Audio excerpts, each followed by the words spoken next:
Do you want me to bring the receipt? Do I need to bring the receipt?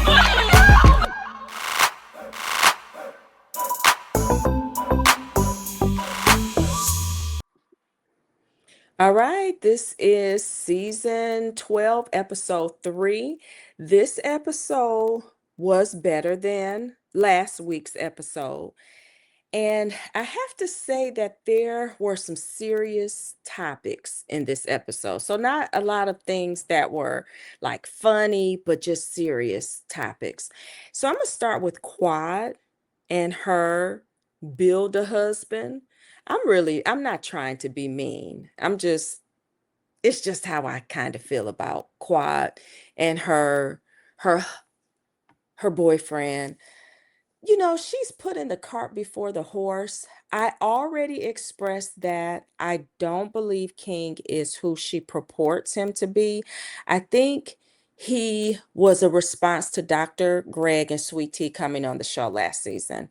I know she's getting older and she wants to have children, but something is off to me. He's attractive, yes, but and he's so quiet. And there's nothing wrong with a man of few words, but where's the ring? Call me old fashioned if you want. Not only is where's the ring, where is your house? Okay. It may take a few years for things to finally come out. He may be into quiet, but I think things may not be in order for him because men will put a ring on your finger if they do really love you and they think you're wife material, and if things are in order for them. And for me, I just think something is not complete. There's a lot of talk going around about Black women dating down. I definitely understand all of that. That's why I said her build a husband, because I just don't think things may be completely in order. And I don't think she's doing things in the right order. And if you don't do things in the right order, it may not turn out the way you want it to turn out. I I know that Dr. Greg is no longer on the show. I just wanted to say this one thing. I really hope him and Sweet Tea that they're somewhere getting pregnant. Okay. I really like them. Okay. Another serious topic. Let's talk about Dr. Simone and the boys. I'm going to talk about Contessa's party and Brandy. I'll save that for the end.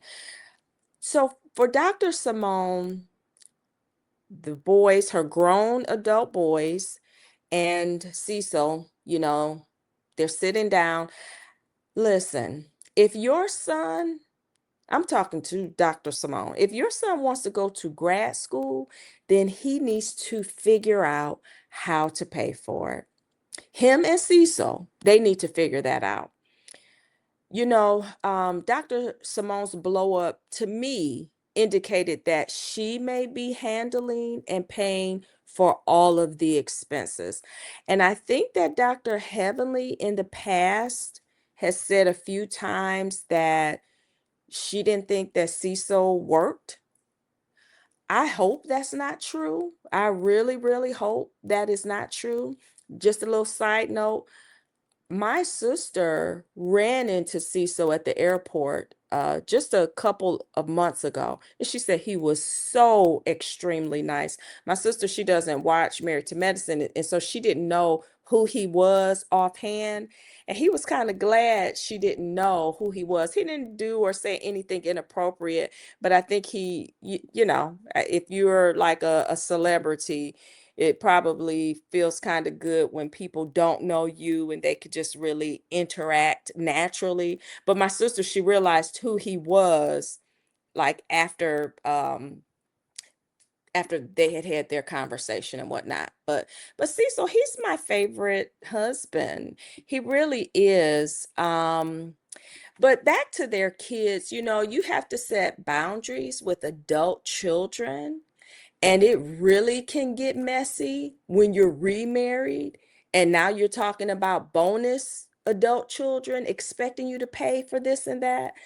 Yeah, no, I think that I totally was on Dr. Simone's side. She obviously was really upset, and her kids are of course they're used to her dropping F-bombs here and there.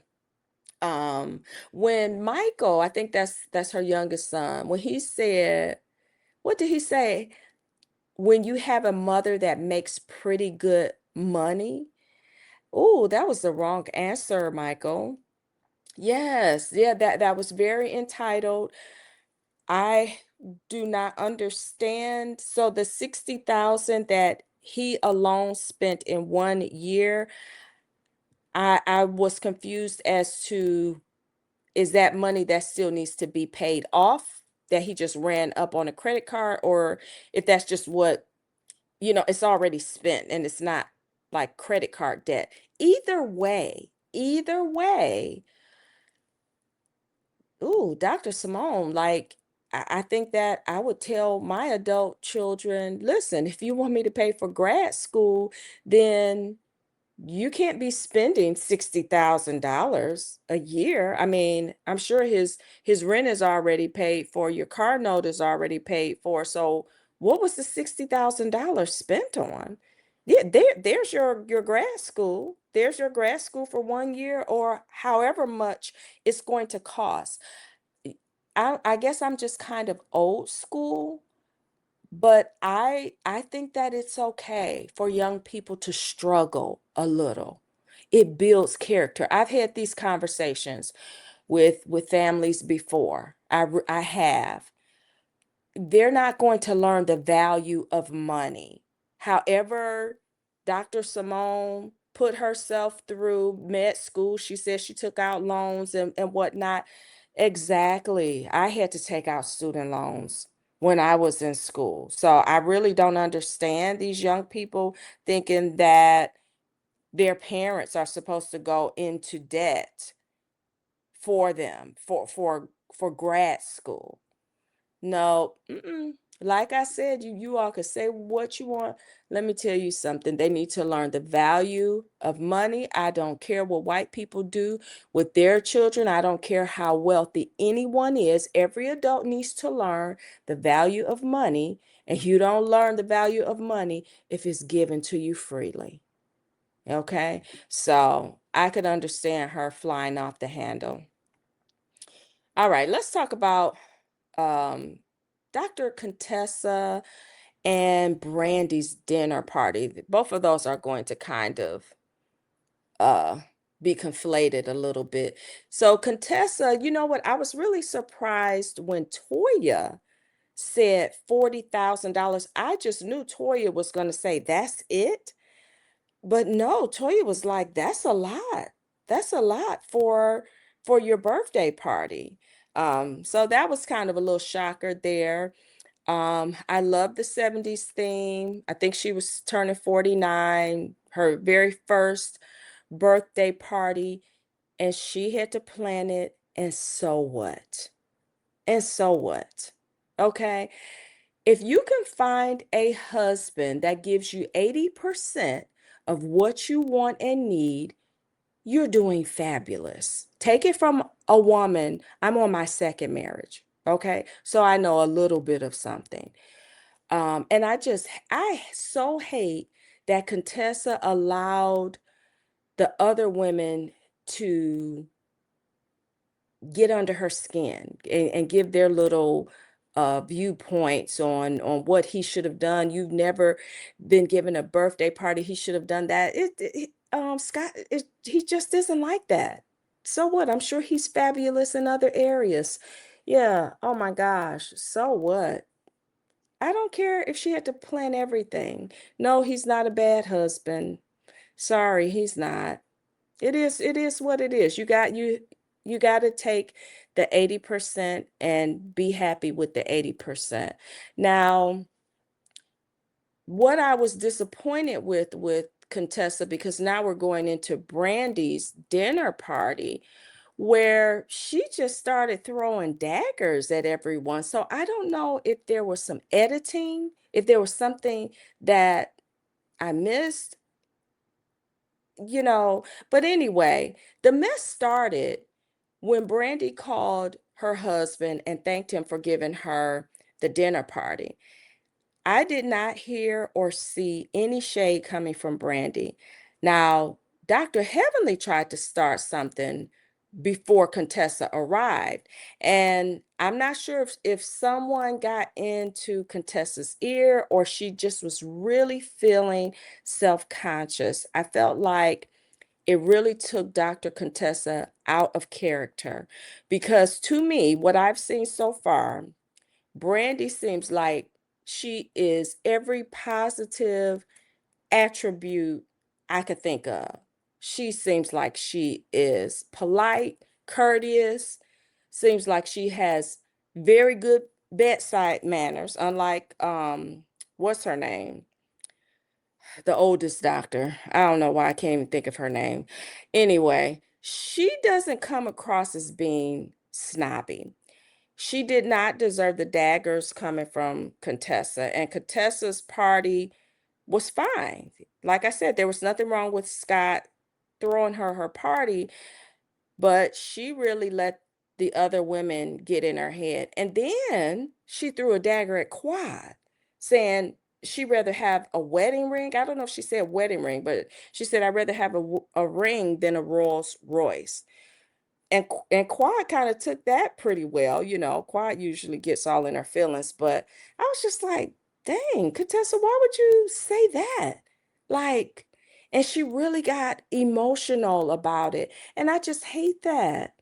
Yeah, I hate that. Some people are really miserable and they're really not happy in their own situations, possibly like Dr. Heavenly. So they want to just try to nitpick, oh, your husband didn't do that, or your husband, he isn't doing that. Yeah, I never fell for that. I do not fall for, even when I was really young with my first husband, I did not fall for women trying to ask me, oh, what did your husband get you for this day, for that day?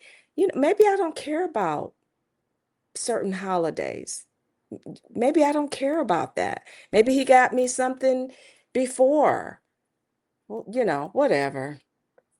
So anyway, yeah, Contessa, that wasn't a good look at all. But the episode ends with Dr. Simone expressing her disappointment with Cecil and her marriage.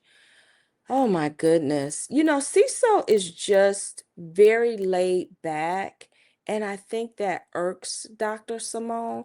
And I think that she needs to get over it. I do. I like Cecil, as long as he's not bringing his best female friend around. Hopefully that's dead, because that was disrespectful and that's a no-no. But him, like, not really siding with her when it comes to the finances, hey, get separate accounts. You get separate accounts and you tell him, okay, if you want to pay for Michael's law school, then you go get 2 and 3 jobs, but I'm not going to work myself to an early grave to do it. Mm-hmm. Yeah.